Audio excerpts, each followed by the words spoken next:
Okay, sige. So let's continue, guys. Let's have your first case study muna. Okay, so you have here a nurse in the ED who is caring for a 17-year-old male client. So if you see the first part of the case study, they present you with the information on the patient. So you have several tabs there. So this is exactly what it looks like in the actual NCLEX. So ito yung colors, ito yung font na ginagamit nila. So this is what it looks like. So you click on the history and the physical, and then you have your findings. So pulmonary, the nice SOB reports discomfort in the lower left side of the chest when taking a deep breath. And then the GI findings reports feeling abdominal fullness and is occasionally nauseated. So musculoskeletal finding, sustained an injury to the left rib cage after being struck by a mechanically pitched baseball in a batting cage last week. Reports intermittent pain in the left shoulder rated as 6/10 and feels lightheaded, significant bruising to the shoulder, history of orthoscopic repair to the left shoulder for a torn rotator cuff last year. Okay, psychosocial, client has not felt well enough to attend baseball practice since the injury. So you need to click on the other tabs. So click on the other tabs, you have your nurse's notes.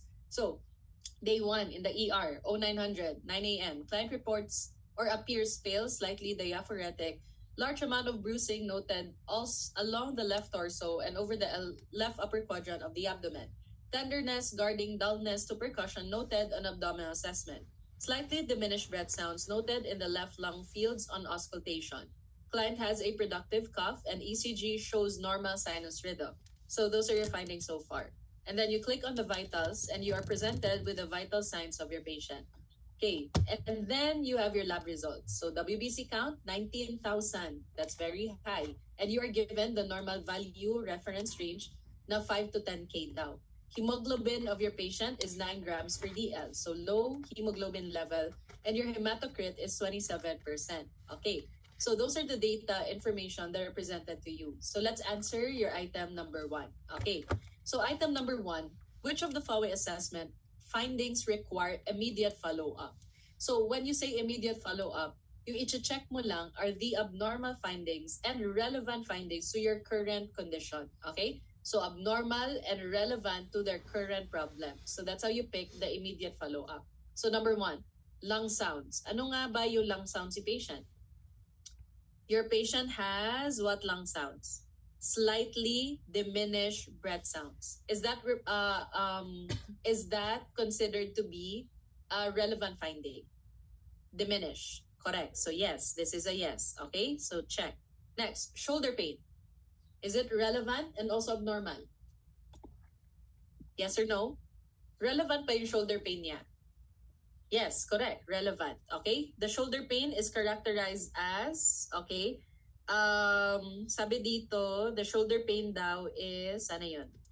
Okay? 6/10. Okay? Intermittent pain, 6/10. So, relevant, shoulder pain. Okay? Lab results. Relevant or not? Relevant, correct. Lab results are relevant. They are abnormal and at the same time relevant. Okay? Next, productive cough. Relevant ba yung productive cough ni patient? Yes or no? Productive coughing. Okay, very good. Do not check the productive coughing. Okay, kasi pag sinabing productive coughing, guys, it's usually related to infection. And is infection the problem of your patient right now? Kahit na may pneumonia yan siya, hindi yan yung current problem mo. Okay? So, your current problem is related to their trauma. Okay? May physical trauma history yung patient. Okay? And since then, nagkaroon siya ng mga manifestation. So, yun yung current concern. Hindi mo ngayon concern kung may infection man siya or pneumonia yung patient. Okay? So, not relevant. Okay? Not your immediate priority. Next one. Abdominal assessment findings. Abdominal assessment findings are feeling of fullness and occasionally nauseated, and there is tenderness, guarding, dullness to percussion. Relevant? Yes. Okay, relevant. All right, next. Pulse and respite and BP. The pulse, the respite, the BP. Are they relevant? Pulse, respite, BP. Okay, very good. They are abnormal, okay, and at the same time relevant. So yes. Number 7, temperature, pulse ox reading. Temperature, pulse ox. Yes or no? Very good. No, you don't include the temperature pulse ox because they are normal. Okay? So you only click the abnormal and the relevant. So that's how you pick the immediate follow-up. Kailangan abnormal findings lang, tsaka kailangan relevant. Very important also yung relevant. Okay? So abnormal and relevant. Okay? Or significant. Next. So you click next. Hindi mo na pwedeng balikan yun. Item number 2 na tayo. Which of the following issues is the client at risk for developing? Select or apply. Okay, guys. Is there any data, any physical assessment to support na may stroke yung patient natin?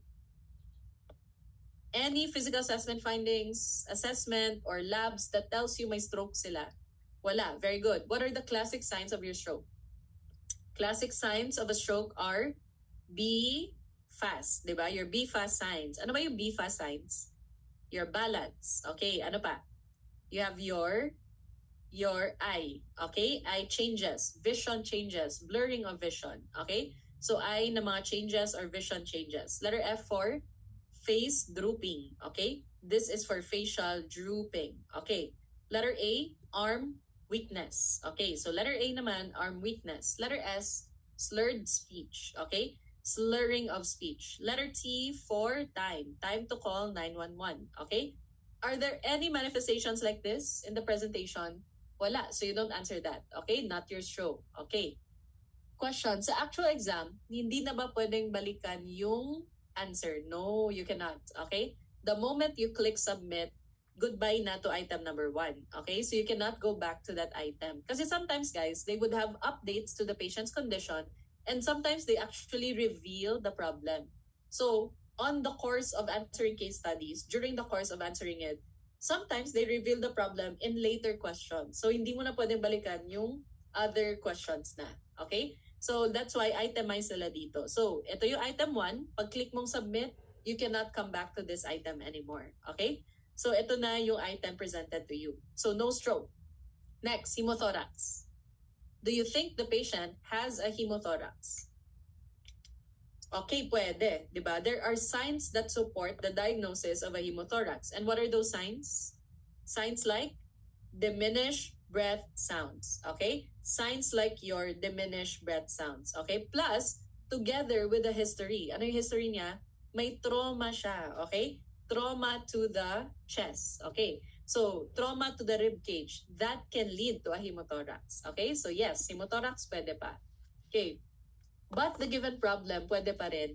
You mean this information, kung relevant sa tanong, hindi nila inaalis. Okay? Kung relevant to the question, they don't remove the information. So here, yeah, pwede siyang balikan. Nandun pa siya.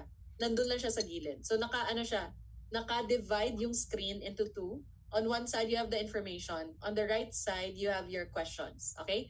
So yung info, hindi yan aalis. As long as it's relevant to the question, hindi nila tinatanggal. It's still there. You can go back and forth to the case study information. Okay? The information does not go anywhere. But the question, you cannot go back. Okay? Next, bowel perforation.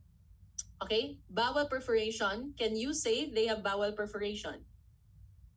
Is there any indication na may bowel perforation yung patient? Yes or no? When you say bowel, ano ba yung bowel, guys? What GI part? What GI organ is this? What are we talking about when they say bowel perforation? What GI organ is the bowel? It's another term for intestines, correct? Your large intestine or your small? The large, the small. The large, correct. In short, this is your colon, correct? Your colon, okay? Do you have information telling you that the colon is perforated? Napunit, na-rupture yung colon? Yes, no?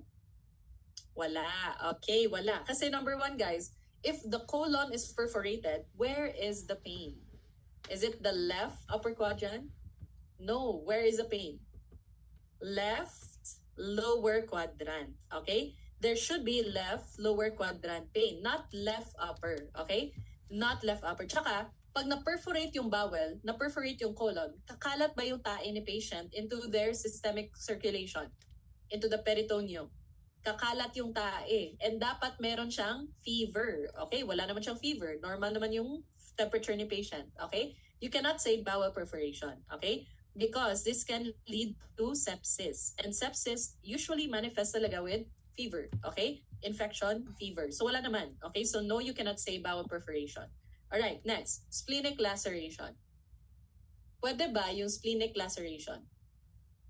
Do the signs point to splenic laceration? Yes, okay. Why? Where is the spleen located? In the left upper quadrant. Okay, so your pancreas, your spleen are in the left upper quadrant. So this could be splenic laceration. Next, pulmonary embolism. Yes or no? No, no, no. Signs of pulmonary embolism are chest pain, okay? Tsaka your SHE, wala namang SHE dito, wala namang virtual striate present in the patient's history. So no, you cannot say pulmonary embolism. All right, abdominal aortic aneurysm. Yes or no? Signs of AAA. Wala. Okay. What are the classic signs of abdominal aortic aneurysm? Ano yung classic sign? You would auscultate what? The presence of a bruit. Diba? Dapat may bruit yung abdomen niya. Yun yung classic sign of AAA. Okay? What else? Kailangan din si patient merong pulsatile abdominal mass. Okay? Wala naman. These are signs of AAA.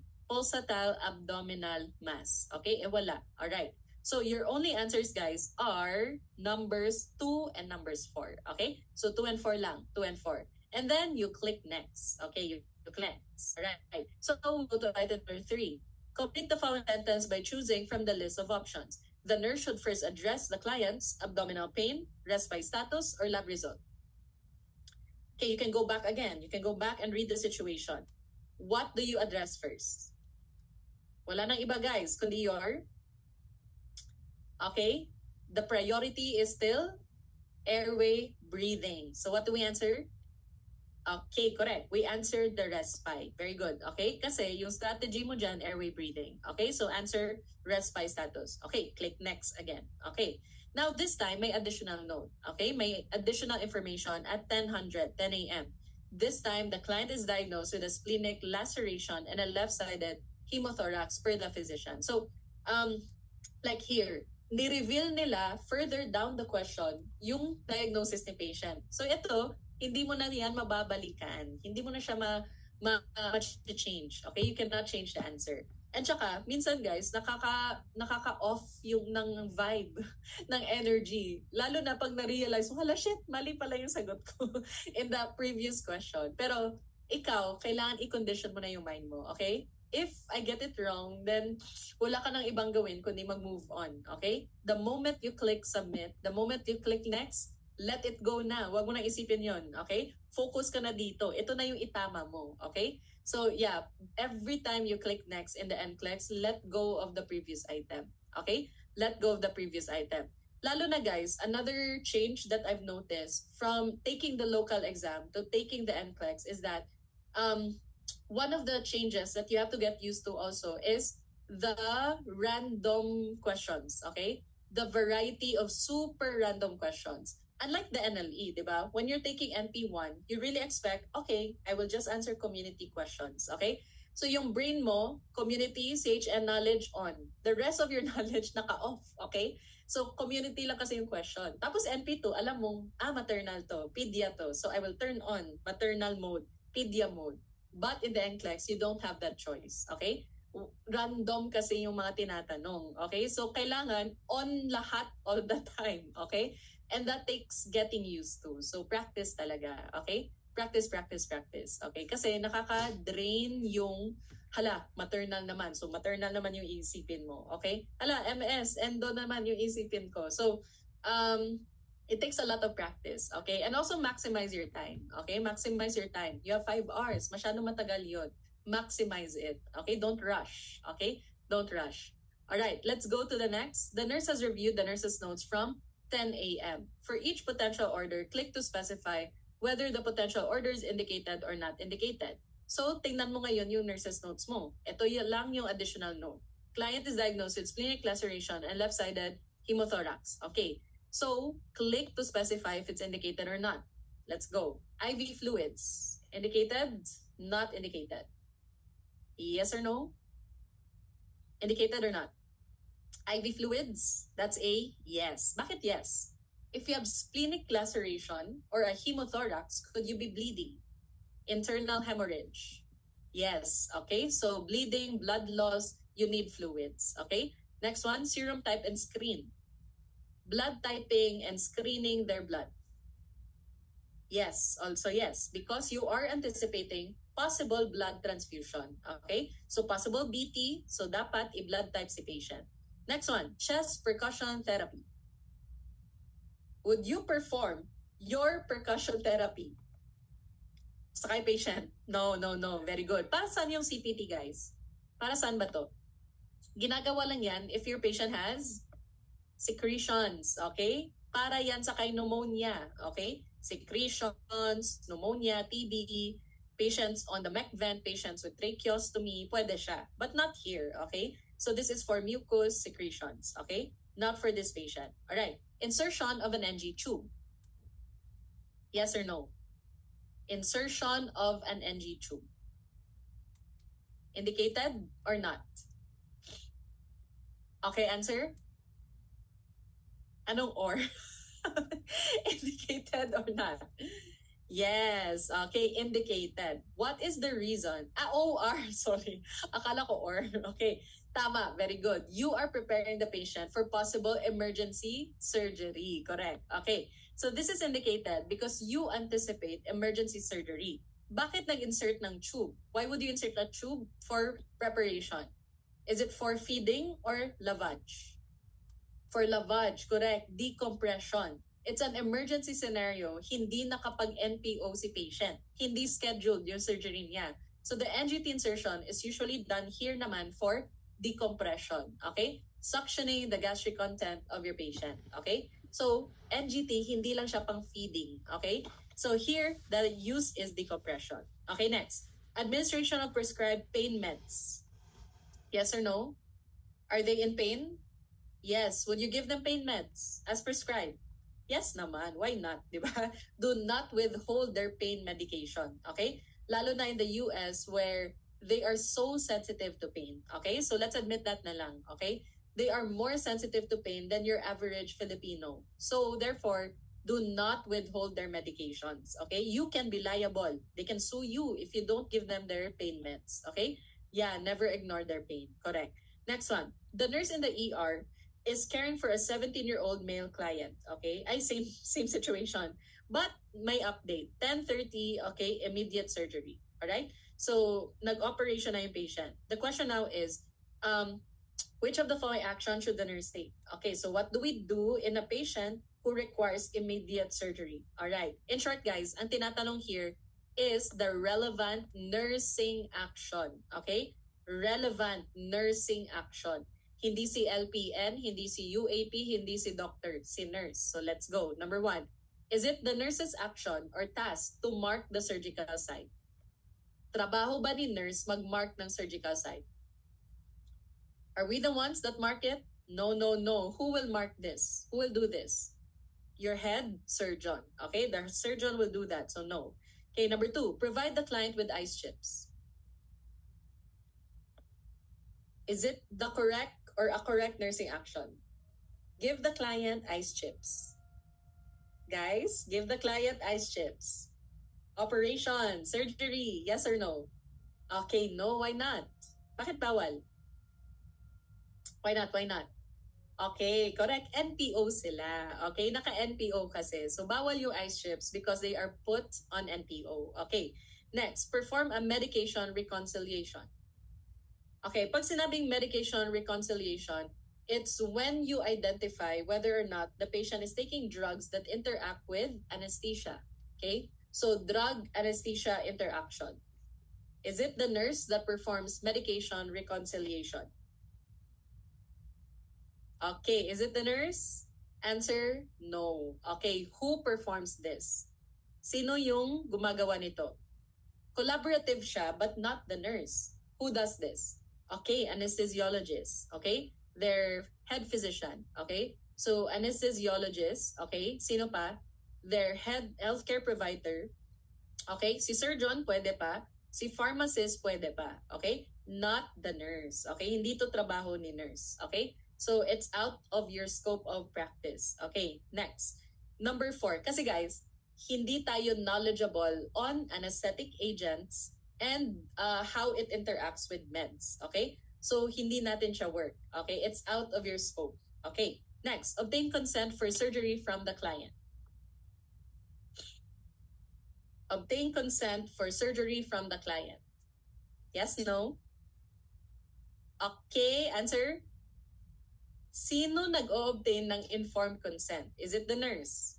No, no, no. It's your surgeon. Very good. So not the nurse. Si doctor, head surgeon, nag-o-obtain ng informed consent. Now, when it involves the consent for surgery, ano lang yung trabaho ni nurse? We do not obtain the consent, but rather, we act as a witness when they sign the consent. Okay? We only witness the signing. Okay? So we only witness the signing of consent. Okay? Witness your signing of consent. Okay? So we don't obtain the informed consent because masyadong malawak yung scope of informed consent.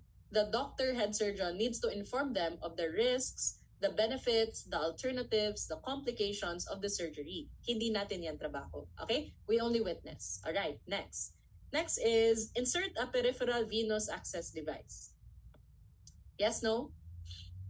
Trabaho ba ni nurse mag-insert ng peripheral intravenous line?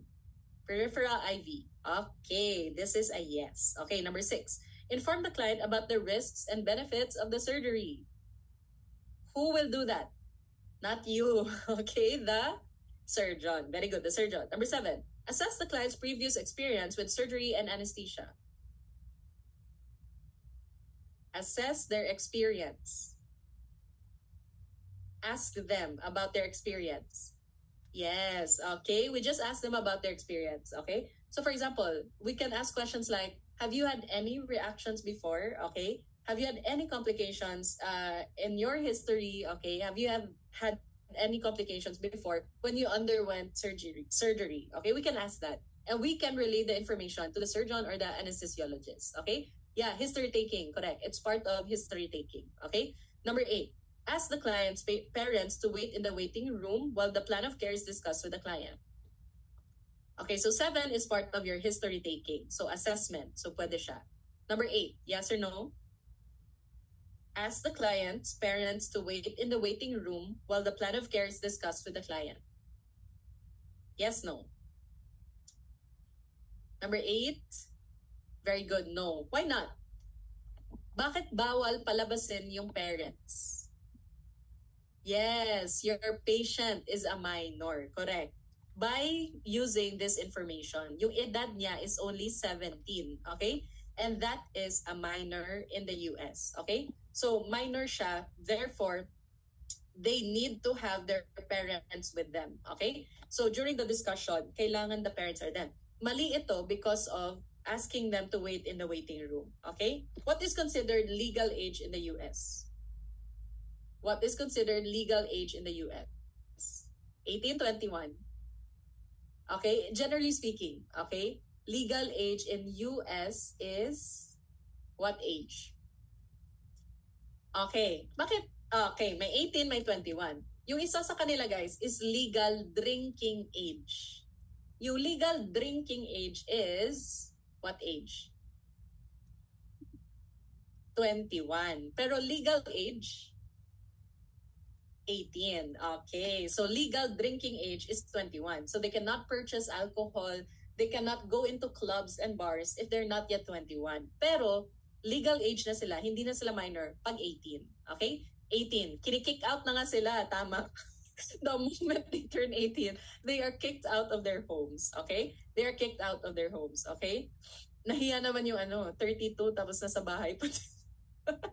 Sorry, mother. Okay, so if you are legal age in the US is 18. Okay? So legal age in the US is 18. Okay? Tayo naman hanggang 40, di ba? We still live with our parents. 50, okay, 50, 40. Okay, hanggang kailan gusto ng parents. Okay? And in fact, sila pa nga yung nag-aayaw na umalis ka, di ba? It's the parents that want you to stay with them. Okay, so let's go to your highlighting. Okay, highlighting. Click to highlight the findings below that indicate a worsening of the client status. Okay, worsening. So Highlighting question, let's go. Okay. So splenectomy was done and then they're able to ambulate. The client has clear breath sounds. That's good. Tidalling noted on deep inspiration. Is that alarming or not? Ito. Tidalling noted on deep inspiration. Is that worsening or not? Tidalling daw on deep inspiration sa chest tube. Worsening or not worsening? Okay, very good. Normal, correct. Okay? Normal lang that you have tidalling. In fact, that's a good sign. So don't highlight that. Okay, next. Client refuses to use the incentive spirometer, stating it causes left-sided chest pain. Okay, is that a sign of a worsening condition? Yes, okay. They refuse to use the incentive spirometer. Okay, so that is a worsening condition. Okay, next. Client is using prescribed PCA device maximally every hour, continues to have intermittent nausea, vomiting. Yes, red flag also because minamax niya yung PCA device, meaning they have severe pain. Okay? Next, adequate urine output, good, nothing wrong. Abdominal surgical incision site with dressing is clean, dry, intact, with no erythema, edema, or drainage. Very good. Okay? So ito lang yung worsening. Okay? Refusal to use the IS, plus they have used maximally the PCA. They use the PCA maximally. Okay? So those are your abnormal findings. All right. Okay, so that's your answer for this case study. All right, let's go to the next one. Okay, so the next item, case study, is this. Okay, so the nurse is caring for a 74-year-old female in a rehab unit following a right hip replacement 2 days ago. Okay, so right hip replacement 2 days ago. So day one. Day one, client admitted last night with indwelling urinary catheter in place secondary to urinary retention. Okay, upon entering the room, the client was found attempting to get out of the bed unassisted, stating, "I need to feed the cat." Client is also grabbing at the lower back, yelling, "It hurts." Lungs are clear to auscultation, bowel sounds hypoactive, indwelling catheter draining cloudy yellow urine. Okay, so first question is, click the 4 findings that require immediate follow-up. Okay, you have to click on 4. Okay, so ano yung uunahin natin? BP, yes or no? Follow up on the BP? No, normal yung BP niya, di ba? No need. Next one, breath sounds. Breath sounds. Kailan ba? No, because sinabi, lungs are clear to auscultation. So no problem. Next, bowel sounds. Pwede, yes or no? Abnormal ba? Abnormal ba yung bowel sounds si patient? Yes, abnormal. Kasi ano yung sinabi, guys? Hypoactive. So pwede pa to, pwede to. So let's check that. Okay, next. Verbalize, "I need to feed the cat." Is that important in this case? Sabi niya, repeatedly, "I need to feed the cat." Is that relevant? Correct, relevant. It's a sign of confusion. Okay? So this is a sign of confusion. Okay, next. Heart rate. 96. Yes, no? Heart rate? No, normal. Okay, normal heart rate. Next, pain. "It hurts," sabi niya. Lower back, yelling, "It hurts." Is it significant? Yes. Okay, pain significant. Next, RR. 16. No, no, no. Okay, temperature, 37.8. 37.8 temperature. Significant or not? 37.8. Yes or no? Okay, is it normal, the temp, 37.8? Not normal. Up to what is normal? Up to 37.5. Okay, so technically, may fever na ba yung 37.8? Technically, feverish na ba yun? Yes, so you cannot eliminate muna the temperature because that is still abnormal, fever, okay? The patient is presenting with fever. Okay, how about urine characteristics? Sabi, it's cloudy yellow. Significant? Yes. Okay. Now, you only need to pick 4. Okay? You pick 4. Let's prioritize. Okay? Ano yung very important findings? Sure talaga tayong relevant. Sure tayong significant. Your verbalize. Very good. So, check na yan. Okay? Sure tayo dyan. Confusion. Okay? In the elderly patient is a sign of urinary tract infection. Okay? Another one. Ano pa? Yeah, tsaka neuro siya. Very good. It's neuro. Okay? Another thing is So it's pointing to UTI. So which one's relevant? The pain, correct. Lower back hurts. They're yelling, it hurts. Okay, so yes, significant. Next, which one? Next is what? Your urine characteristics. Definitely yes. Okay, cloudy yellow. So definitely yes. Okay. Ngayon guys, you are left with the temperature, you are left with the bowel sounds. Okay? Temperature and bowel sound. Now, which one is more important? The fever or the hypoactive bowel? The fever or the hypoactive bowel?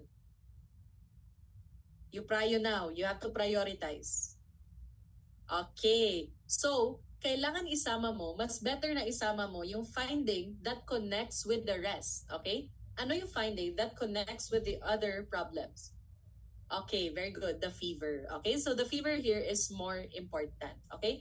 It's a matter of infection versus GI system. Okay? So in short, guys, localized problem versus systemic. Okay? Fever is a systemic sign. Okay? It could be systemic infection. So we answer the fever there. So that's how we narrow down our options. Okay?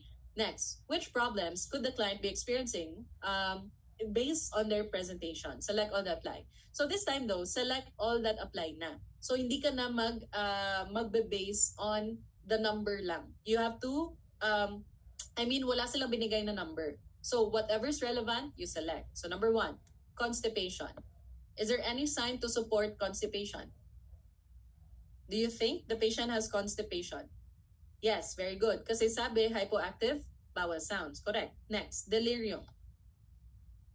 Delirium. As manifested or as evidenced by what? The cats. Okay, sabi niya, I need to feed the cats repeatedly. So sign of delirium. Next, dementia. Can we say this person has dementia? Yes or no? Can we claim dementia? Okay, very good. No. Because you cannot say dementia without other supportive information. Hindi sinabi na months or years na si patient ganito. Wala namang sinabing ganun. Okay? So delirium is short term. Dementia is long term. Okay, correct. Kulang yung evidence. You cannot say it's dementia unless they tell you the patient has been confused for the past 6 months. Okay? For the past year. So yun, dementia. But not here. Okay? Incisional infection. Is there any sign or info telling you may mga pus, may mga drainage, may swelling of the incision site? Correct, no. You cannot claim that. Renal calculi. Kidney stone. Can we say, based on the presentation, that they have kidney stones? Still, no. Okay, very good. No. Renal calculi out. Okay? Renal calculi pain is characterized as flank pain or costovertebral. The common pain assessment here is costovertebral, okay? Not just flank. It's costovertebral pain, okay? Costovertebral pain. Tsaka guys, in renal calculi, typical talaga yung hematuria, bloody urine, okay? So hematuria, blood in the urine, okay? So wala kang costovertebral pain, wala ka ring hematuria. We cannot say renal calculi, okay? Next, UTI. Yes na yes, okay? Yes na yes for UTI. So those are the problems that your patient could be experiencing. Okay, so next is select the orders from each of the categories the nurse anticipates, including in the plan of care. Each category may have more than one order. Okay, so let's start off with the first category, your nursing order. Okay, so the nursing order, select all the apply. Okay, do you monitor the intake and output? Yes or no? Or nursing action, do you monitor intake output? Yes, no? Correct. Important yan. For UTI, patients with UTI, important to monitor intake output. Next, discontinue the catheter. Do you anticipate discontinuing the catheter as a nursing action? Very good, yes. Kasi yung probable, most likely cause of their UTI is the catheter. Okay? So kailangan mong i-discontinue yung catheter. Okay? So nursing action, discontinue catheter, that's a yes. Next, apply vest restraints. May information ba telling us kailangan i-restrain yung patient? Nagwawala ba siya? Are they violent? Are they a danger to you? No, correct. So no. Obtain urine culture. Do you think you would anticipate this? Yes, very good. Obtain urine culture. Okay? Urine sample for culture. So, pwede yan. Next, medications. Let's go. Number 1, administer clindamycin. Administer clindamycin. What is clindamycin? An antibiotic. Okay, so yes or no? Yes, it's part of UTI management. That's a yes. Next, administer docusate sodium. Docusate sodium is for your constipation. Okay, so do you anticipate that? Your stool softener docusate sodium. Yes, because may constipation si patient. Okay, next, administer donepezil. Donepezil is a medication for Alzheimer's. Okay, pang Alzheimer's condition to, pang dementia. Okay, do you anticipate this? No, very good. Kasi wala naman siyang dementia. Delirium, oo. Dementia, wala. Okay, so no. Okay, next. Administer sertraline. Sertraline is an what? Antidepressant. Okay, this is an antidepressant medication. So this is for depression. So you don't anticipate that. Okay, so only clindamycin and your docusate sodium. Okay, so next. Click next, the orders come out. So sometimes again, sinasabi na nila yung answer. Okay? So, orders, urine culture sensitivity, discontinue indwelling catheter. So alam mo, ay, okay, tama ako dun. Okay. Monitor intake output is correct. Clindamycin is also correct. Okay. Now, the nurse's notes, you have an update. Okay? In 0915, urine specimen taken from the port using a septic technique and sent to the lab for culture. So it was removed and the first dose was administered. Okay. Day 2, 0800, 8 a.m. Client awake, oriented ×3, denies back pain but continues to report mild incisional pain, 2 out of 10. Voided 520 ml, cloudy yellow urine. Okay, and those are your vitals. All right, let's go to your question. Based on the updates on the client status and after implementation of the treatment plan, what should the nurse teach the client? Select or apply. So, again, SATA question, true or false lang yan, guys. Let's go. Number 1. The entire course of clindamycin should be taken even if the symptoms resolve. True, false? Correct, true. It's very important to adhere to your antibiotic therapy to prevent what problem? To prevent antibiotic resistance. Okay, so true. Number 1, true. Number 2, further evaluation to rule out dementia will be needed. Yes, no? Correct. No. Very good. Okay? Walang dementia nga yung patient. Delirium, oo. Okay? So number 2 is out. Wrong. Number 3, removing the catheter will help restore the body's normal flushing out of the bacteria. True, false? True. That is why the catheter here has been removed. Okay? Kasi if they use a catheter, the catheter could have stasis of that bacteria. Okay? So therefore, removal is needed. Next, urinary output will be closely monitored for the first 8 hours after catheter removal. Is it important to monitor output for the first 8 hours? Is it also relevant? Is it good? Yes, good. Okay. Urinary output will be closely monitored for the first 8 hours. Okay, next. If the urge to urinate is felt, try to hold off voiding to fill the bladder with more urine. If you have the urge to void, you wait for more urine in the bladder before you void.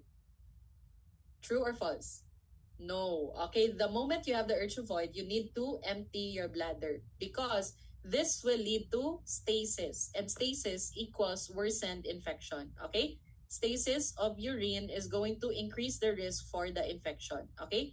So UTI, one of the causes is stasis. All right, next. Minimizing activity helps allow the body to fight the infection. Restrict and limit their activity.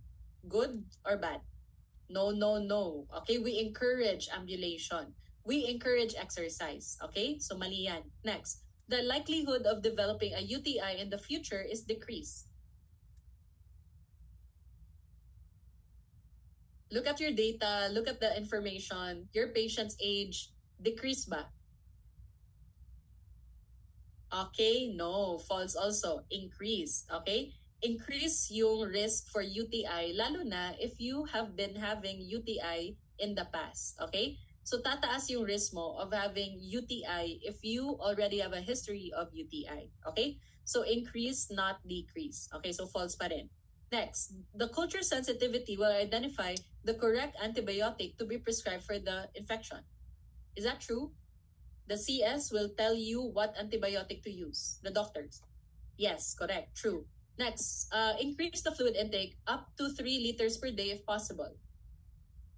Increase the fluids up to 3 liters. Yes. Is that adequate fluids or hydration? Yes. Okay. Recommended, diba, is 2 to 3. Increasing to 3 would be good to flush out the bacteria. Okay. So those are your answers for this SATA question. Okay. True or false lang. Basta SATA, true or false. Okay. Next, click whether or not the safety consideration for clindamycin is appropriate or not appropriate. So very particular yung tanong about your pharmacotherapy clindamycin. Okay? So let's identify appropriate or not appropriate. So far, what do we know about clindamycin? Anong antibiotic drug class si clindamycin? Correct. It's an aminoglycoside. And aminoglycosides are toxic to what organ?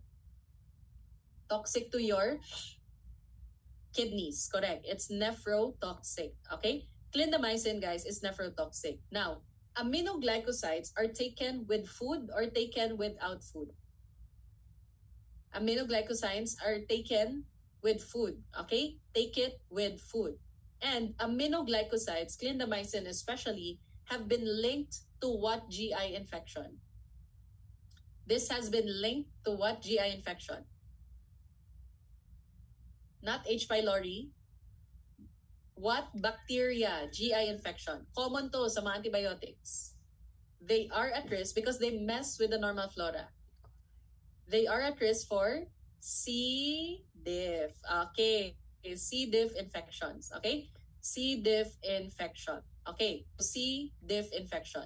So C. diff infection risk. Okay. So C. diff infection risk. All right. Let's go. Number 1. Monitor for abdominal cramping and watery stools at least every shift. Appropriate or not? This is appropriate. Okay? Appropriate. I know, not botulism. Botulism is Clostridium. Okay? So that is, ano nga yung botulism? Parang Clostridium ata. I forgot na. Wait lang. Search natin yan. Okay? Botulism infection. Bacteria. Oh yeah, Clostridium botulinum. So that's the causative agent. C. diff naman is a GI infection. Okay? So GI. So your number 1, monitor for abdominal cramping and watery stools is associated with the C. diff na risk. Okay? So your patient is at risk for C. difficile infection. Okay? Next, encourage a client to take clindamycin with anti-diarrheal meds to prevent loose stools. Encourage them to take it with anti-diarrheal meds. Yes or no? Very good. This is inappropriate. Why is it inappropriate? Kasi guys, if you take anti-diarrheal meds, it can not worsen the C. diff. Hindi siya nakaka-worsen, but it will mask your C. diff infection. Okay? Masking the C. diff infection. So in short, C. diff kasi, one of the manifestations of C. diff is diarrhea. If you take anti-diarrheal, hindi mo malalaman na may C. diff na pala yung patient. Okay? So it will mask the C. diff infection. So do not take it with anti-diarrheal meds. Okay? Tsaka tama, hindi lalabas yung toxins and the bacteria itself. Okay? You don't allow the bacteria to come out. Pero if the patient already suffers from fluid deficit, they could be ordered with the anti-diarrheal meds. Okay?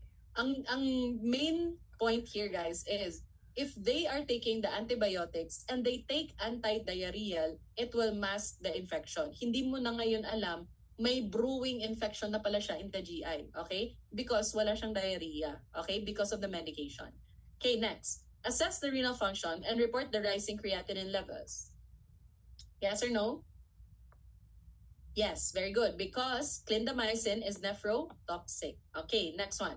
Increase the fluid intake to at least 3 liters per day unless contraindicated. Yes, correct. Okay? So this is appropriate to address their infection, the UTI. So tama yan. Okay? Clindamycin is contraindicated in clients taking warfarin due to direct hepatotoxicity. May clindamycin warfarin interaction ba tayo? Yes or no? No, very good. That is not relevant. Okay? That is a false statement. Okay? So that's a false statement. So those are the need to know for your clindamycin. It's nephrotoxic. It can cause C. diff. You take it with food. Okay? So let's have the second to last question.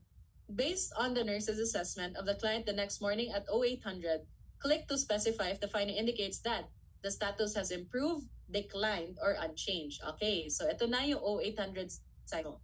So let's go. Sabi to, urine quality. Ngayon, yung urine quality niya is cloudy yellow. Dati, it was cloudy and yellow. So what do we answer? And unchanged. Correct. This is unchanged. Next, lower back pain. Hindi siya decline because ang original assessment is cloudy yellow. Okay? So it used to be cloudy yellow. It is still cloudy yellow. So nothing changed. Okay? Walang nagbago. So now it's cloudy yellow. Nothing has changed. Okay? So cloudy yellow. Okay. Next, lower back pain. Lower back pain. Okay, improve. Bakit improve? Sabi niya before, kahapon, sabi niya, it hurts. My lower back hurts. Ngayon, denies back pain. Wala na siyang back pain. Okay? So yes, definitely improve. Okay. Orientation. Orientation. Improve, declined, and change. Orientation is correct. Improve because kahapon, I need to feed the cat. Confused yung patient. Ngayon, oriented times 3. Okay. So, good yung kanyang orientation na. Okay? So, orientation ni patient is good. Okay. So, this is improved. Alright, next, temperature. Temperature, let's go back to the temp. Okay. 37.8 naging 38.9. What do we say? From 37.8 naging 38.9. Anong sasabihin? How do we classify?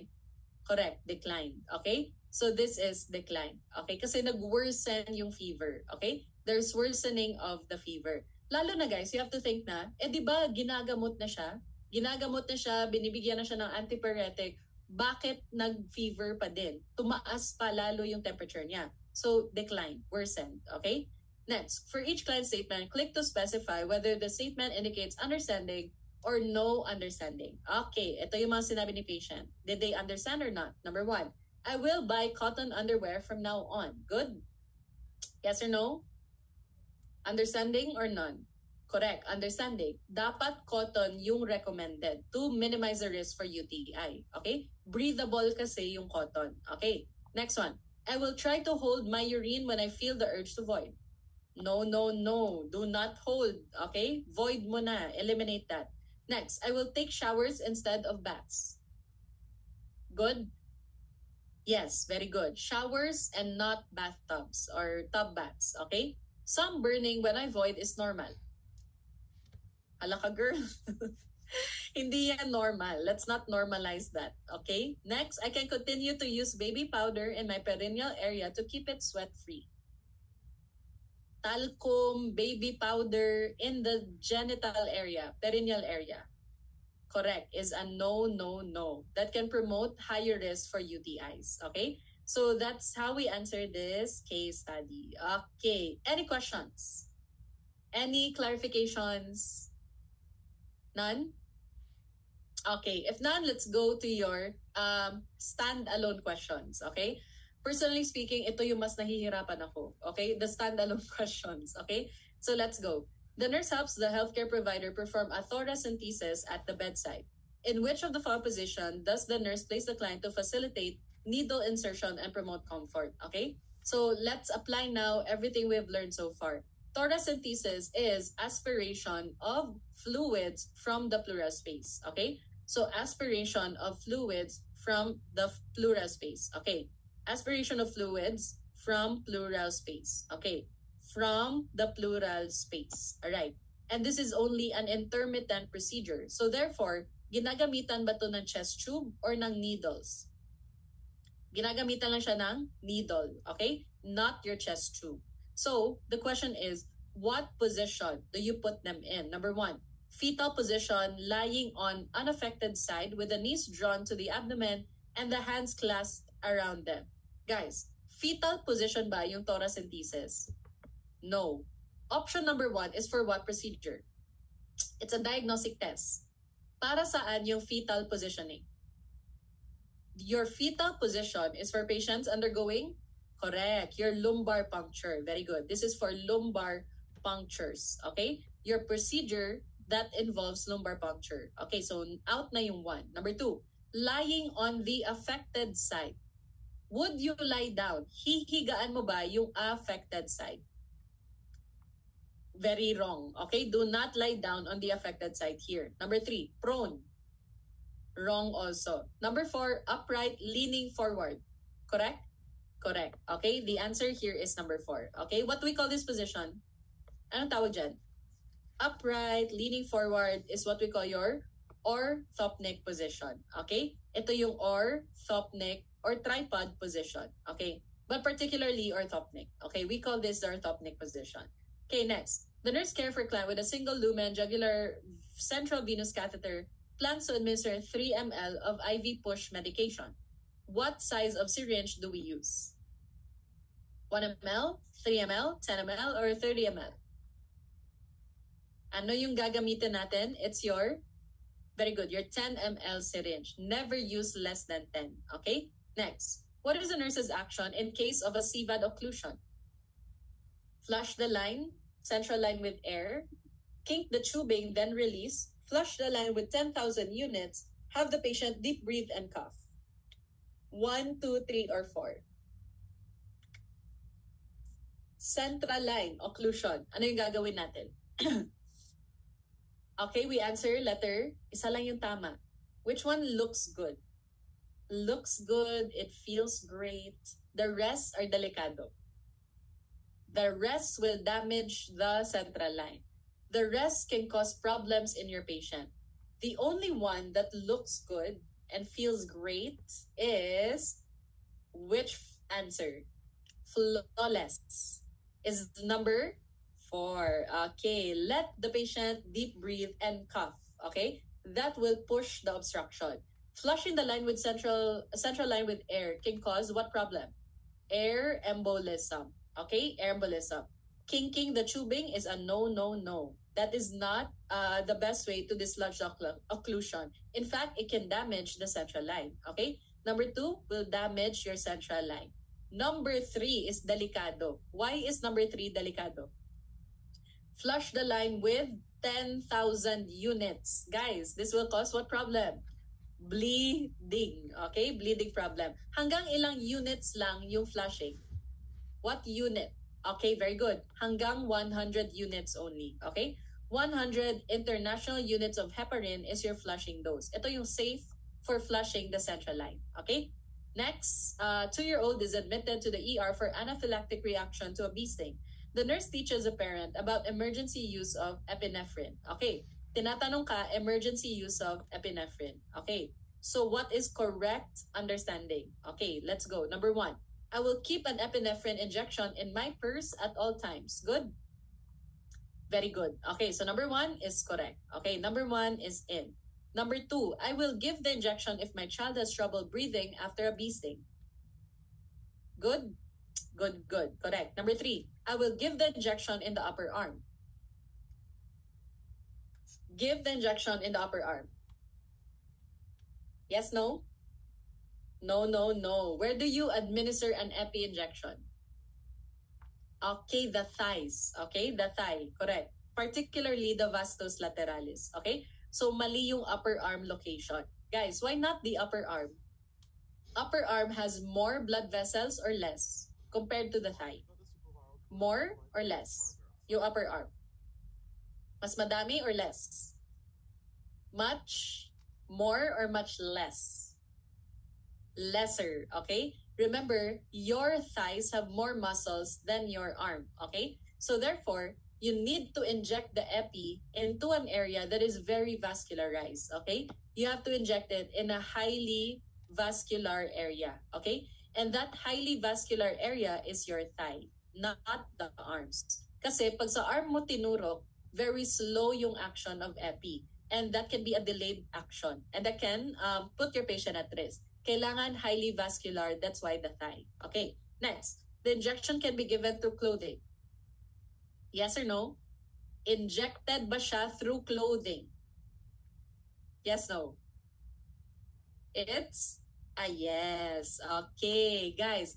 EpiPens are specifically designed to be administered during emergencies. Okay? Naka-design talaga siya to be administered during emergencies. So, hindi na necessary na hubaran si patient. Okay? Because it is designed to be injected through clothing. Okay? Kahit makapal, guys, masyadong mahaba yung needle.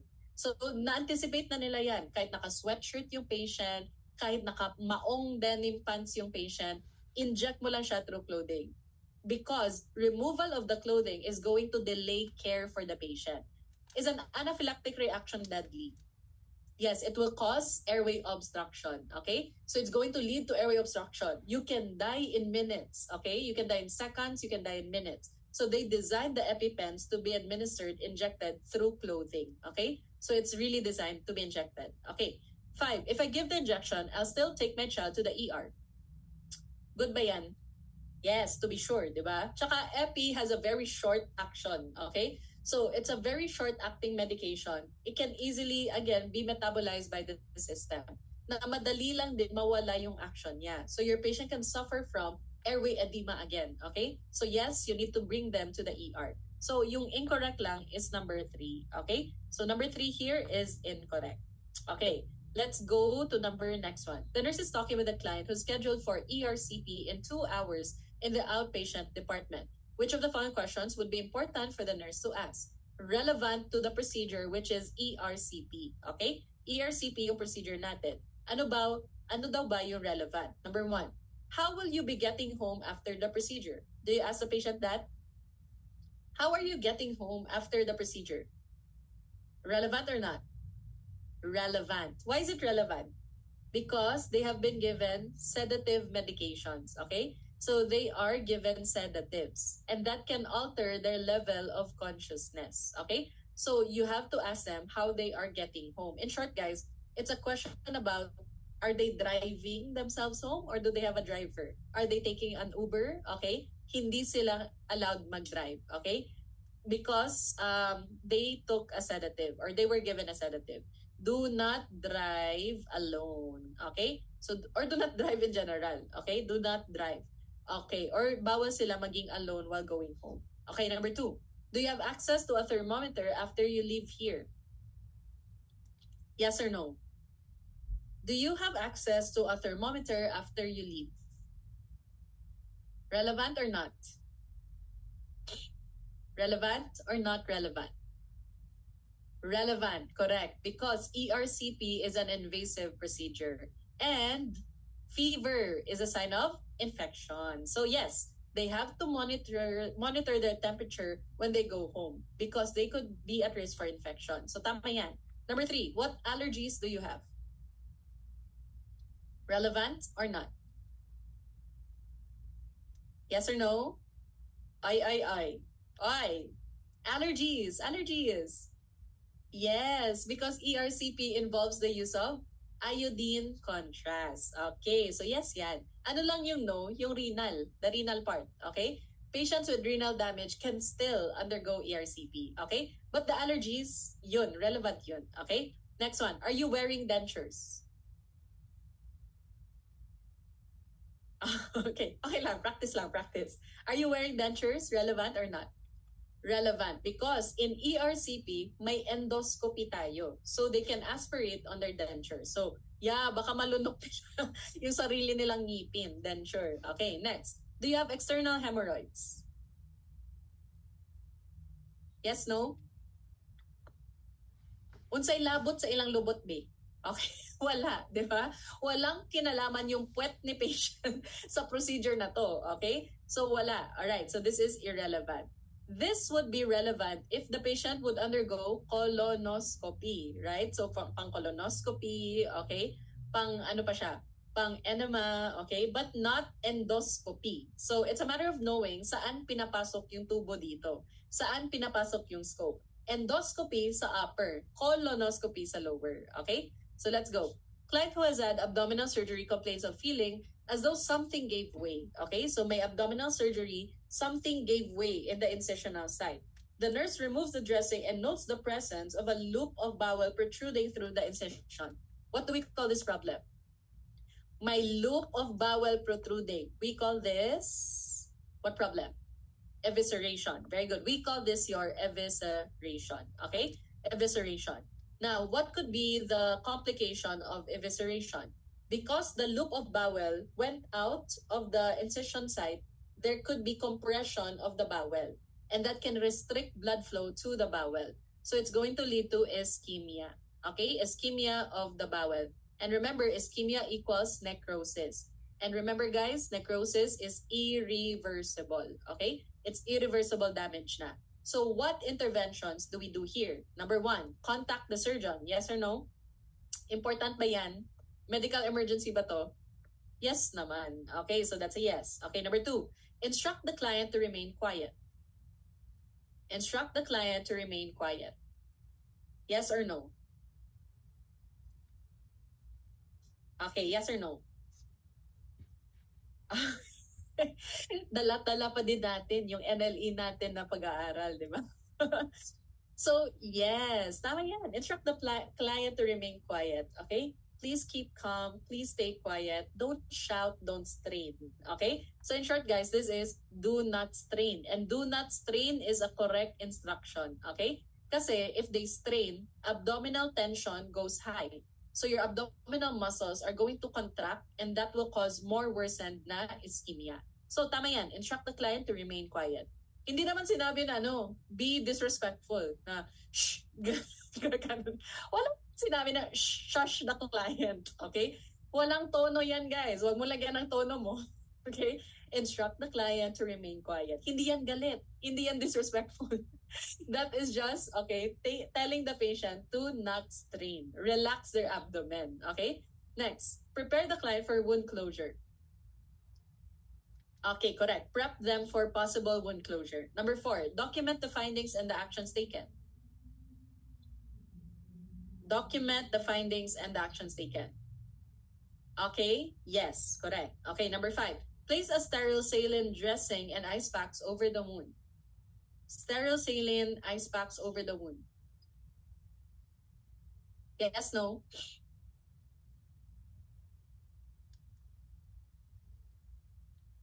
Okay. All right. Yes, no? Yes or no? Ang first half of the statement, yes or no? Sterile saline dressing. Yes, di ba? Pwede siya. But the last half, the second half, ice packs, yes or no? No, no, no. Correct. The ice pack is contraindicated. Bakit, guys? Ano dapat na temperature to keep the blood flowing? Dapat warm. Okay? Kailangan warm, not ice, not cold. Okay? Because ice packs promote vasoconstriction. Very good. Okay? Ice packs will cause more ischemia because of vasoconstriction. Warm dapat. Warm, sterile saline. Okay? So you're dressing soaked in warm, sterile saline. Okay, so 5 is out. Number 6, place the client in a prone position without a pillow under the head. Halaka, protruding intestine, tapos dadapa pa siya. Yes or no? No. Okay, so wrong. Ano dapat yung correct position? Yung correct position is, okay, correct. They are supine, okay? They are in pwede silang low Fowlers, okay? Plus, with the knee slightly flexed, okay?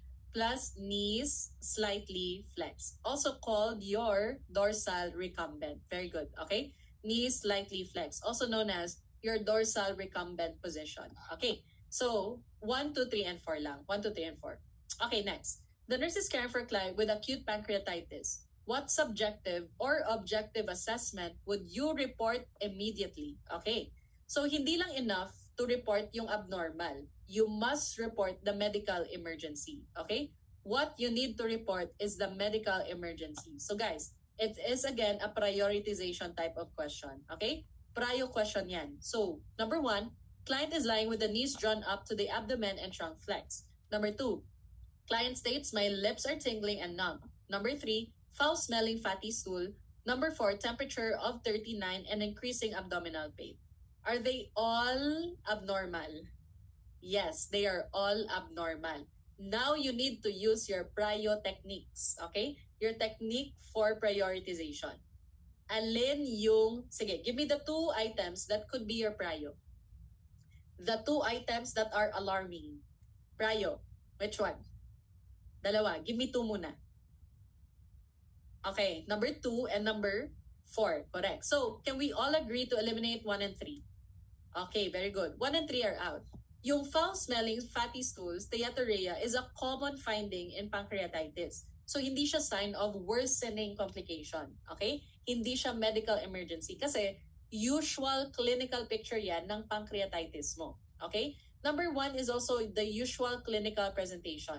And actually, guys, yung sideline positioning for pancreatitis relieves their pain. Okay? Ito yung compensatory position nila for the pain in pancreatitis. Okay? Hayaan mo lang siya, ipasideline mo lang kasi that's their compensatory positioning for the pain. Okay?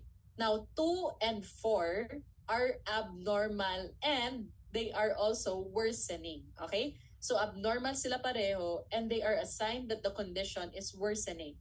Which one is prio? 2 or 4? Which one is prio? 2 or 4? Okay, correct. The answer is 2. Very good. The answer is 2. Okay? My lips are tingling and numb because, very good, that is a sign of perioral paresthesia. Okay? This is a sign of paresthesia. Why does the patient with pancreatitis have paresthesia? Related to what electrolyte imbalance? Related to what? Hypocalcemia, correct. Okay, related to hypocalcemia. And guys, what is the major problem? Lethal. Can kill your patient within minutes. Lethal problem of hypocalcemia. Dangerous problem, complication of low calcium. Can kill your patient within seconds to minutes. It's an airway problem. Okay, correct. Your laryngospasm. Very good. Your patient is at risk kasi now of laryngospasm. And is that airway? Yes, okay. Laryngospasm is to the airway. So airway pa rin, number 1. All over other concerns, airway pa rin. Okay? So there is a risk for laryngospasm. Okay. If they complain of numbness and tingling around the mouth, masyado nang malapit to the airway. Okay? So your patient can have laryngospasm. So, initiate na your airway precautions. Prep mo na at the bedside yung mga ET tube, suction, and trach. Okay? Notify the doctor because your patient has impending laryngospasm. Although number 4 is also alarming because of the increasing abdominal pain, mas alarming si 2. Okay? Mas problematic si 2. Okay, next one. The nurse is about to perform health teaching to a patient with hemorrhoids. Which teachings are appropriate to include? So I included this because I remember I had this type of question. Okay? During my NCLEX, tinanong ako about hemorrhoids. Okay? SATA question on the care of a patient with hemorrhoids. Okay, so number 1. Increase the fluids and the fiber. Yes or no? Okay, yes. Because what typically causes hemorrhoids? Increased straining. And constipation leads to straining. So yes, increase the fiber and fluids. Number 2, hot sits baths. Warm, hot sits baths. Yep. Yes or no? Is that good if you have hemorrhoids? Yes, no? Yes. Okay. That's a yes. Bakit yes? It's actually for their discomfort. Okay. Good yan because it relieves the discomfort. Okay? It helps relieve discomfort. Yeah. Maiibsan yung pain nila. So you minimize the pain. Okay? Relieves the discomfort. Okay. Number 3. Use of over-the-counter analgesics. Do we promote the use of over-the-counter analgesics? Nurses, you are in the hospital setting. Okay? Health teaching to the patient. No, no, no. Okay? Why not? Why not? Because over-the-counter analgesics have, some of them, example, NSAIDs. Okay? Example, guys, your NSAIDs. Okay? For instance, your NSAIDs, right? NSAIDs can cause high risk for bleeding. Okay? So, pwede siya mag-cause ng bleeding risk. Okay? So, do not recommend without a doctor's order. Kailangan may doctor's order. Okay? So, doctor's order is needed. Okay? Number 4, the need to delay bowel movement until pain subsides.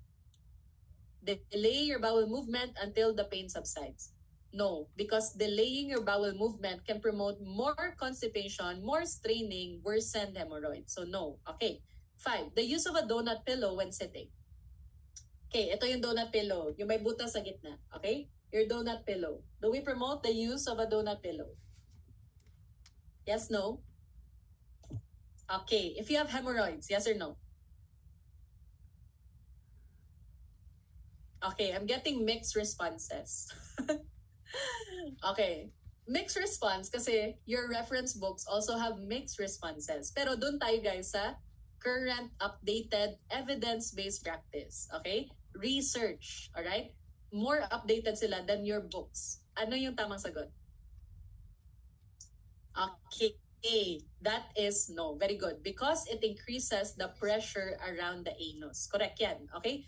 Bawal yung donut pillow. Kasi, remember, para siyang toilet. And one of the reasons for hemorrhoids is increased toilet time. Okay? If you are the type of person that stays on the toilet bowl for 30 minutes to 1 hour, okay, you are at risk for hemorrhoids. Okay? Because there is more strain and pressure in your anal area. So that promotes the risk of hemorrhoid formation. And the donut pillow can actually concentrate the pressure in the anus. Okay? So mas better na lang mag-side lying sila. Okay? Mag-side lying sila pag nakahiga. Do not use the donut pillow. Okay? Or when they need to sit, they just elevate their legs. Okay, so tama yung 6. Elevate the legs on a stool when sitting to relieve the pressure. But the donut pillow concentrates all the pressure in your anus. Okay? Worsening your hemorrhoids. Number 7. Cross the legs when sitting to relieve the pressure on the perianal region. No, no, no. Ang tamang instruction is elevate your legs on a stool. Okay? So that's the correct instruction. So 3, 4, 5, 7 are wrong. Okay? 3, 4, 5, 7 are wrong. Okay.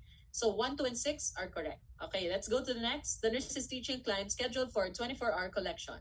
What information do you include? So 24-hour collection, number 1. You will be asked to urinate. Okay? You will be asked to urinate when starting the collection and the initial urine is discarded. True? Very true. Number 2.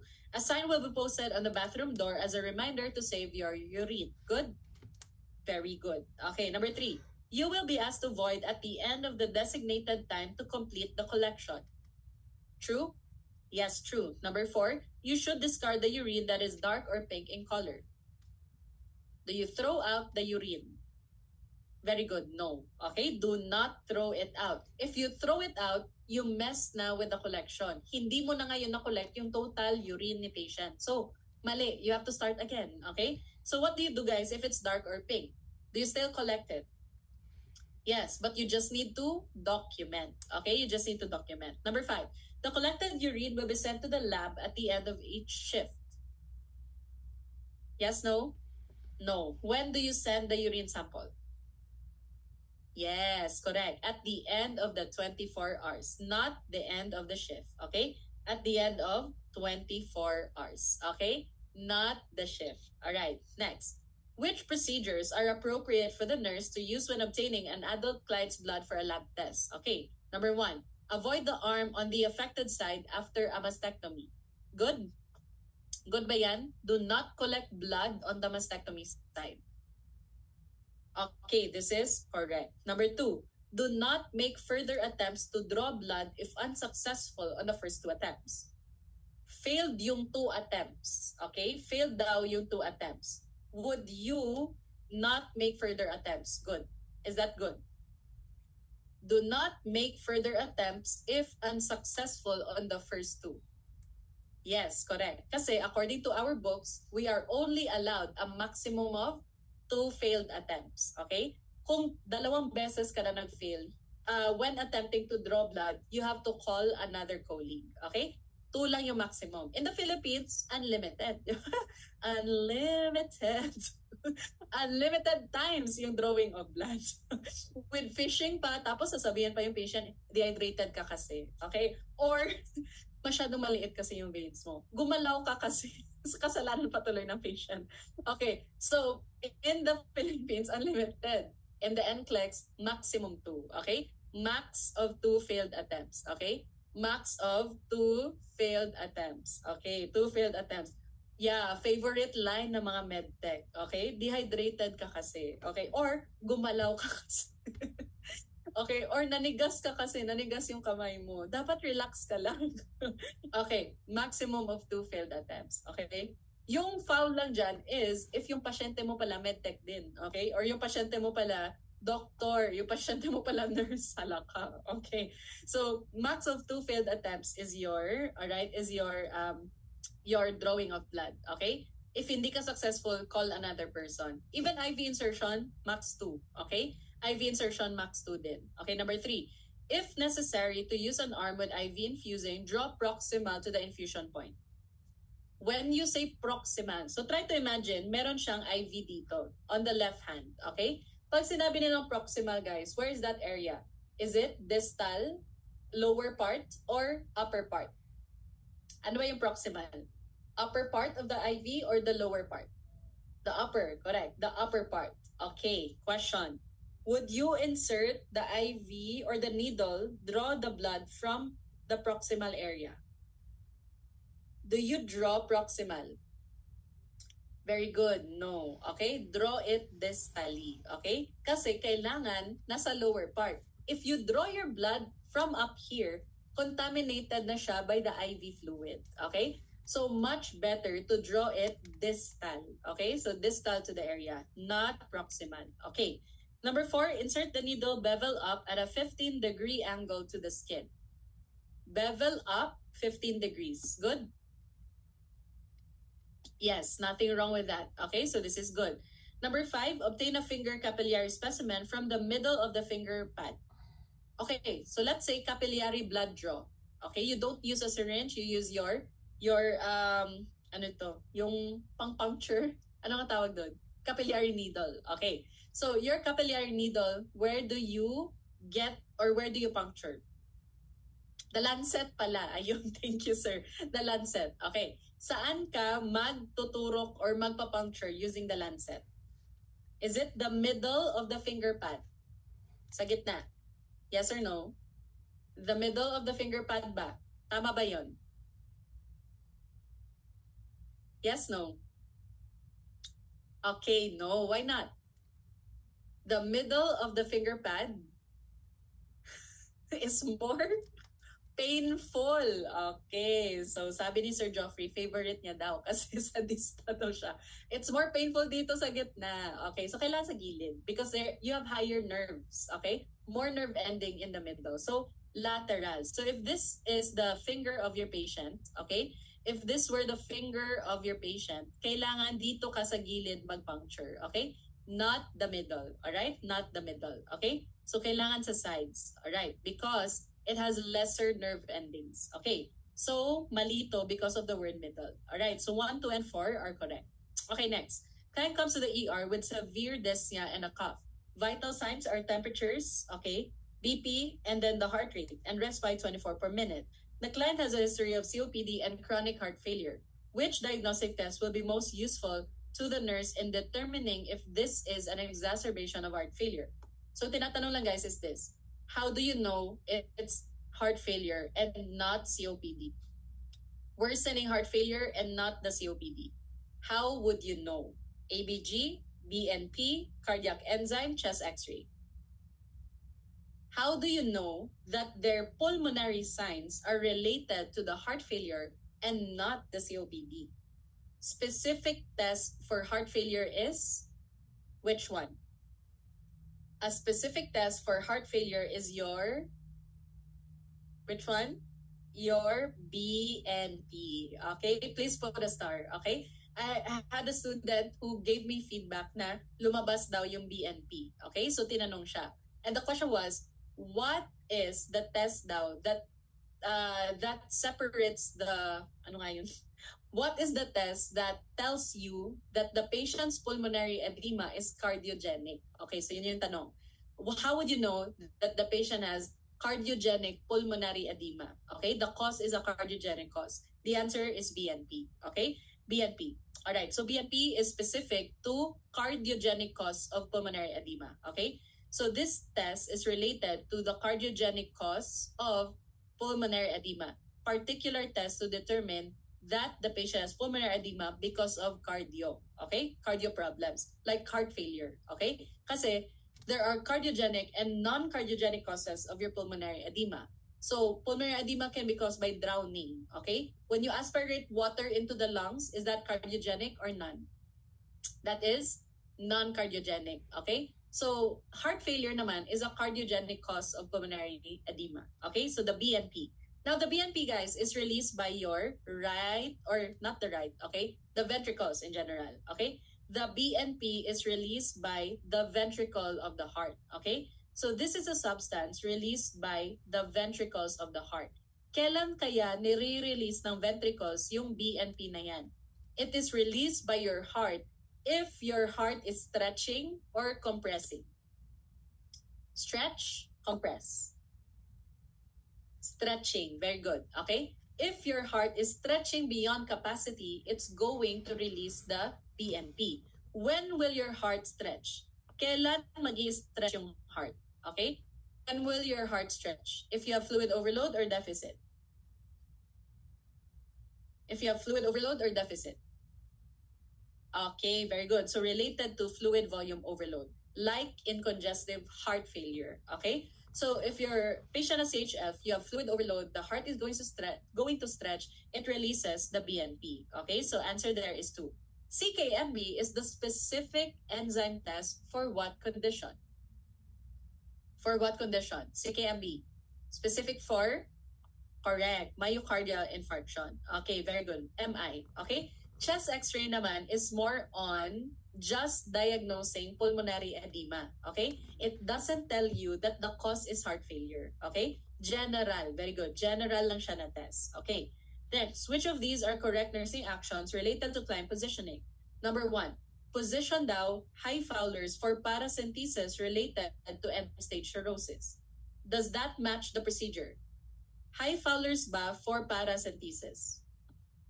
Yes or no? Yes, no? Do we put them high Fowlers for paracentesis? Yes or no? Okay. Yes, because high Fowlers is sitting. Okay, pareho lang sila. High Fowlers is sitting upright. Okay, so high Fowlers, remember, is what degree? 90 degrees. Okay, so naka 90 degrees yung patient. Okay, so ganito yung high Fowlers position. So that's also the position for your paracentesis. Okay, so that's correct. So this is matching. Number 2, position the client on the left side after liver biopsy. Yes, okay. Yes or no? Sorry. After liver biopsy. No, no, no. It should be what position? The right. Okay, right. Correct. Right. Okay, so careful lang, careful. Number 3, position the client on side with the head, back, and knees flexed after lumbar puncture. Yes or no? Position lateral with the head, back, and knees flexed after a lumbar puncture. Yes, no? No, no, no. This is after or during? During, okay? What is the correct position after? For after, how do we position them? They are just supine. Very good. Flat. Correct. Okay? Supine, flat, head of bed. Okay. Number 4, position the client Trendelenburg on the left side if air embolism is suspected. Left lateral Trendelenburg. Yes, basta air. Correct. Number 5, position the client with arm raised above the head for chest tube placement. Position your client with arm raised above head for chest tube placement. Yes, very good. Okay, arm raised above the head to again open up their intercostal space. Okay, so 1, 4, and 5. All right, next. A client receives intermittent bolus enteral feeding through NG tube. What are the appropriate actions prior to starting the feeding? So number 1, discard the aspirated residual volume in a biohazard container. What do you mean? Pwede rin Trendelenburg hindi modified. Which one?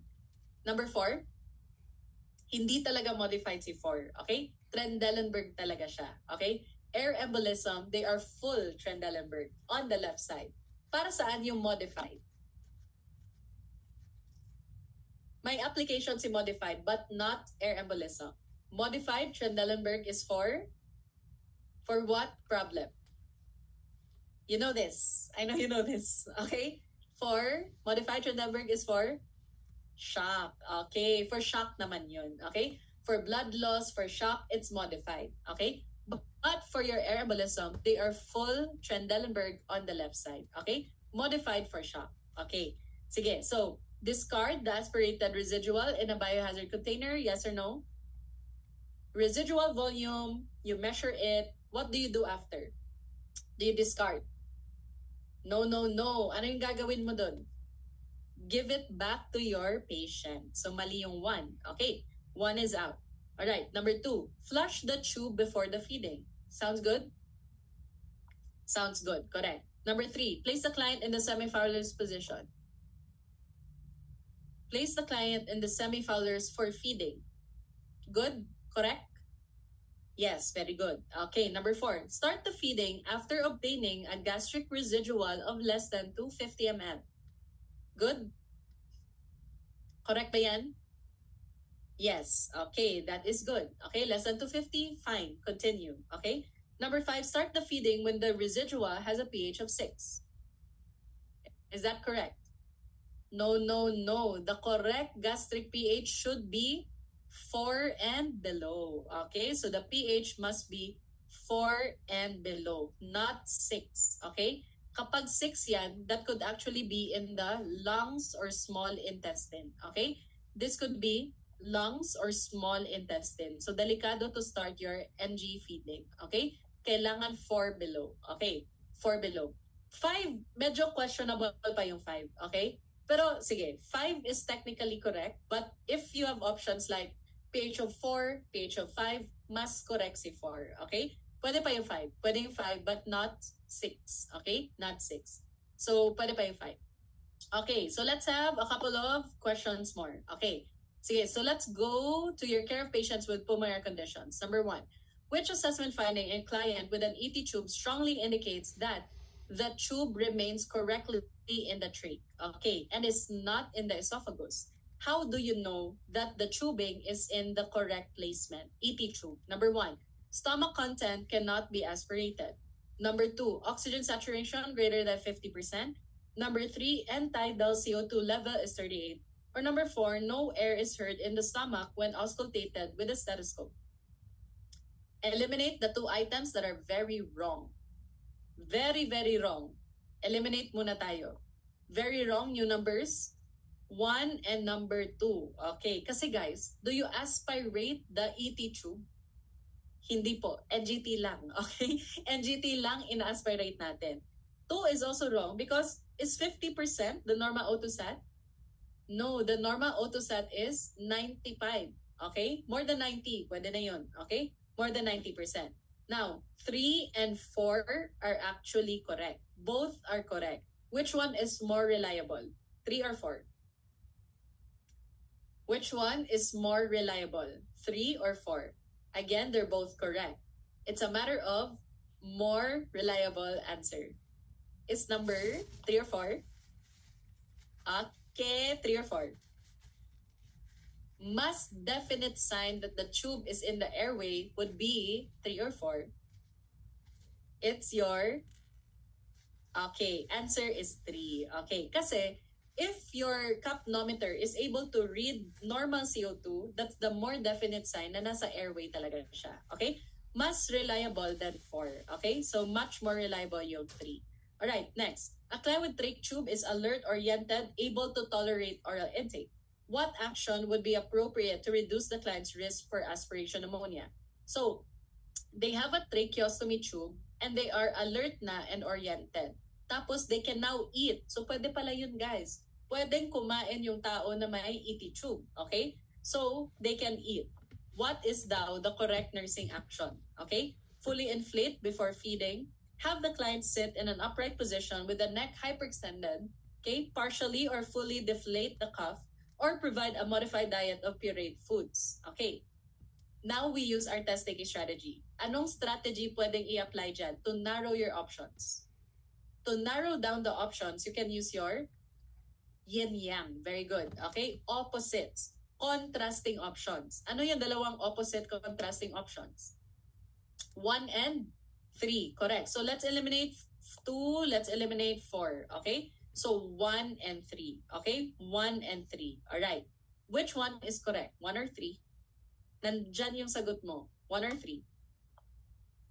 The correct answer would be, okay, 3. Partially or fully deflate the cuff is correct, okay? Why would we do that? Kasi remember guys, your anatomy, okay? The normal anatomy.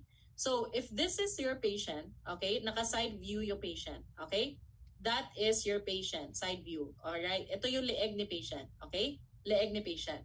What can you find in the anterior part of your neck? The trachea, the esophagus.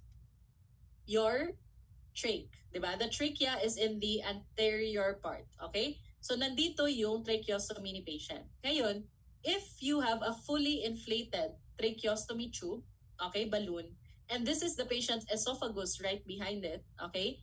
If you have a fully inflated, okay, tracheostomy tube, it looks like this. So this is inserted into the airway of your patient, tapos it is fully inflated.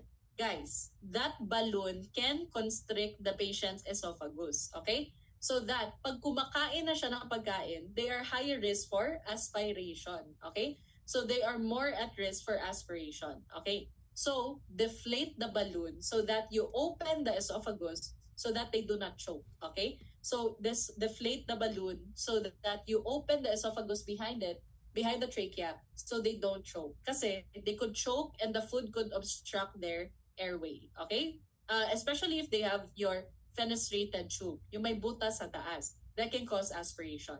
So partially or fully deflating is the correct answer. All right, next. The nurse is caring for a patient with a cuffed tracheostomy tube inserted 1 day ago. The patient complains of pain at the insertion site. What action should the nurse take first? First nursing action. Meron siyang trach tube inserted the day before. Tapos, they're saying that there is pain, okay? There is pain at the insertion site. What is your first nursing action? Okay? Administer analgesic, ask the patient to rate the pain, check the pressure, or explain that pain is expected. Ano yung tamang sagot?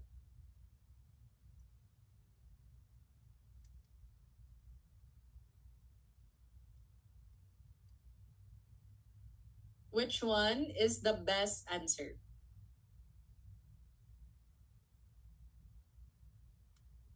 Okay, the best answer is... Okay, correct. 3. Very good. Check the pressure in the trach cuff. Okay? Pwede ba nating sabihin na expected yung pain here? Pwede naman. But could it also be unexpected? Sign of a complication. Yes, okay? So which one is safer, guys? Safer to think it's normal or safer to think it's a complication? For the safety of your patient, think that there is a complication. Very good. You want to promote patient safety. Pain here, in this particular situation, could be normal, could be a complication also. But much safer to think that there is a complication para maaga pa lang ma-address na kagad. Okay? So, your pressure in the trach tube cuff can cause pain at the insertion site because if there's higher pressure, okay, high pressure, too much pressure in the cuff, in the balloon, it can lead to a problem known as tracheal necrosis. Okay? It can lead to a problem known as tracheal necrosis. Okay? Maiipit yung blood vessels in the trachea because of too much pressure. So poor blood flow to your tracheal tissues will lead to ischemia, leading to necrosis. And one of the signs of tracheal necrosis is pain. Okay? So you need to check the tube cuff pressure. Okay? Kailangan mo i-assess yung tube cuff pressure. Okay? So explaining that pain is expected could actually also be correct, but it's a matter of which one is safer. Do I think it's expected or do I assess further? Okay? Kailangan mo mag-assess further because you don't have enough information. Ang sinabi niya lang is pain. Okay? And hindi na relevant assessing the pain rating because no matter what the pain rating of your patient is, it could be a complication of tracheal necrosis. Okay? Kahit 2 lang yan, guys. Kahit 3 lang yan. Okay? You have to check the trach tube cuff because this could be tracheal necrosis. Okay? So in short, mas okay na lang to think that there could be a problem rather than assuming everything is good. Okay? In this situation. Especially that you don't have enough information. sinabi lang pain. So you need to check if there is a complication. Okay? So let's have this item. A nurse is caring for a child who has a chest tube and drainage system in place. Where would the nurse observe to assess for tidal. So this is a form of picture question. Okay? But ang hirap mag-picture question na naka-online lang tayo. Okay? So what do you check? Is it A? Is it B? Is it C? Or is it D? What do you click on to check daw tidaling? Saan tayo mag-observe ng tidaling? The A, the B, the C, or the D? You check for tidaling in? Okay, it's the B. Okay, the correct answer here is B. Okay? Dito ka mag-a-assess for tidaling. Okay, tama, it's letter B. Okay, kasi ito yung mag-go up and down. If you can see here, parang siya may bulitas. Okay? And that metallic ball is going to go up, go down for you to see tidaling. Hindi C, because sa C naman is the air leak monitor. Okay? Ito naman guys, yung air leak monitor. Dito ka titingin if you want to know there is an air leak. Okay? So this is where you observe for the bubbling. Okay? B is where you observe for the tidaling. How about if they ask you, where would you check the quality of the drainage? Ano yung sagot mo? The quality of the drainage. The volume of the drainage. Where do you check? Okay, D. Very, very good. Because D here is your collection chamber. Okay? How about if they ask you the suction's pressure? It's A. Okay? So A naman si suction. Alright? So there are two parts of your water seal chamber. First part is the tidaling. Second part is the air leak monitor. Okay? So B is where you observe tidaling. C is where you observe the air leak monitor. Okay, or air leak problems. Alright. Okay, last question. The charge nurse of the ER is mentoring a new registered nurse and they're caring for a client who has a chest tube connected to a wall suction for a pneumothorax. The client's being transferred from the ED to the telemetry unit. What action by the new RN would cause you to intervene? In short, negative or positive? We are looking for the negative options. Okay? Negative option. Isa lang pala. Standalone question. Negative would be which one? Clamp the chest tube at the insertion site during the transfer. Disconnect the suction tubing from the wall suction unit. Hanging the chest tube to the underside of the stretcher or taping the connections between the chest tube and the suction. Negative yung hinahanap natin. In short, the rest are good, the rest are positive. Isa lang yung negative dito. Which one? Which one is a negative? Negative, negative, negative. C? Number 1. Okay, number 1 is the negative. Guys, do not clamp the tube. Okay, do not clamp the tube. Lalo na at the insertion site. Why should you not clamp the tubing?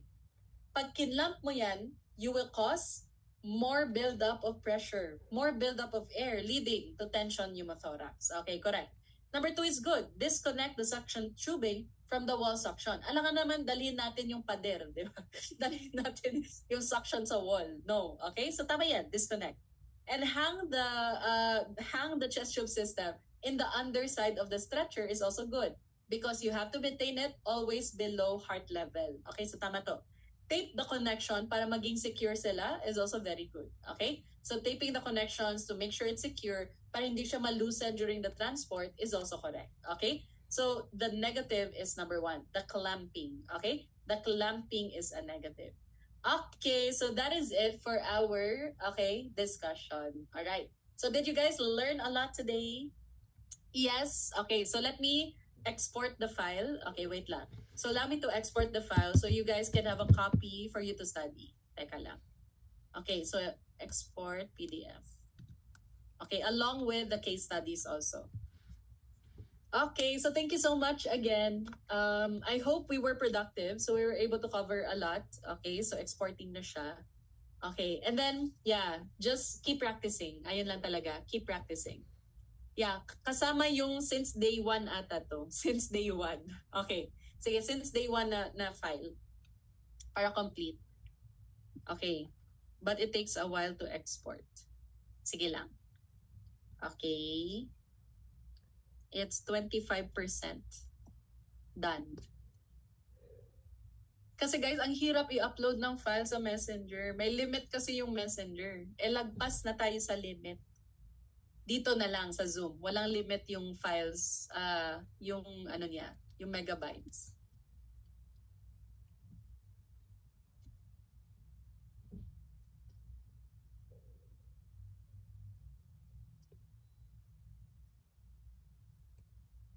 %30.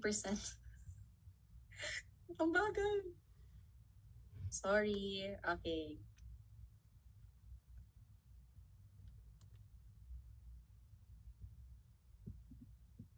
Nasa 40 na siya. Are you guys taking it soon? Some of you here. Ay, sa G Drive. Pwede naman, pwede naman. Pero for the people who prefer it here, I'll upload na lang din. Back to kaba na for the result. Ah? Kaba ba or excitement? Ako, I'm excited. I'm so excited for the results to come out na. I know it will be good. Okay? I know we'll get really, really good results. Kayo pa, sus ko. My gosh. Okay. Half of the day done, half of the day over. So most likely it's going to come out late afternoon or night time. Usually in the past 3 years, gabi siya lumalabas. And since 2021. Yeah, since 2021, gabi lumalabas yung result. Susko, ikaw pa, Kyle. Okay. Guaranteed na yun. It's a question of na lang, topping or not. Guaranteed na kasi yun. Okay, teka lang. Weekday class. Ito na siya.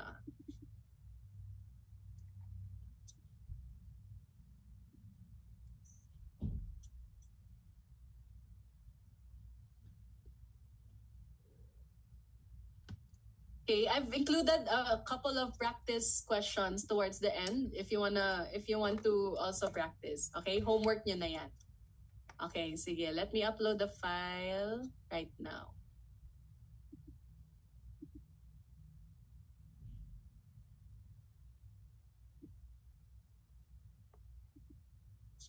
Okay, ayan na siya. Almost 230 megabytes. Sige, so as usual, I'll just leave the Zoom meeting on. Okay, so you guys can have time to download. Pwede ma-extend yung class? Gusto ko na lang umiyak. Uy, umiyak sa excitement, di ba?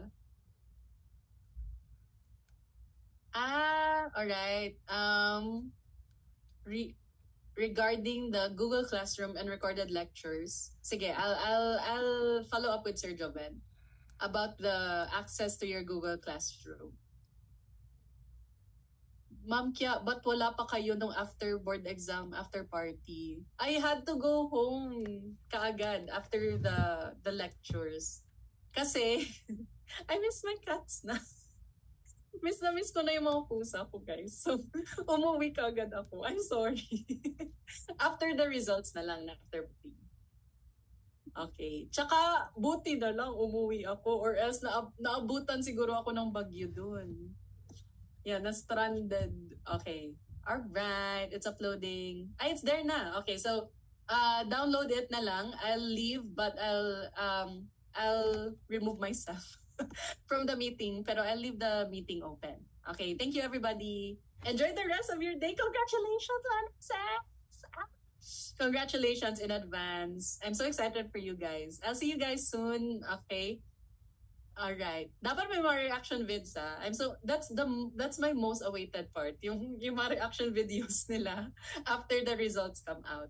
I'm always so happy to see it. So thank you. See you guys. Enjoy the rest of your day. Bye-bye.